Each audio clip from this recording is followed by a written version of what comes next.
good evening guys আৰু এতিয়া ডিউটিলৈ যাবলৈ ওলাইছোঁ ভাবিলোঁ ডিউটিলৈ ওলোৱাৰ আগতে দুটামান ইনফৰ্মেশ্যন আপোনালোকক দিওঁ বুলি ভাবিলোঁ বহুত মেছেজো কৰি আছে কমেণ্টো কৰি আছে আৰু প্ৰাইভেট ৰিগবিলাকত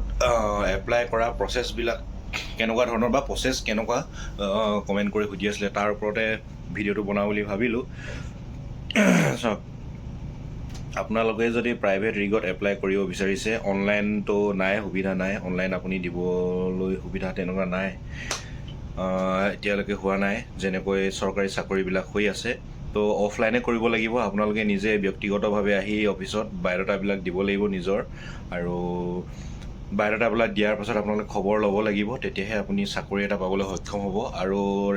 যদি চিনাকি নাথাকে তেতিয়াহ'লে অলপ দেৰি হয় আৰু যদি চিনাকি থাকে ৰেফাৰেঞ্চ থাকে তেতিয়া সুবিধা হয় আৰু চাকৰিটো পাবলৈ সেয়াই প্ৰচেছটো তেনেকুৱা ধৰণৰ আৰু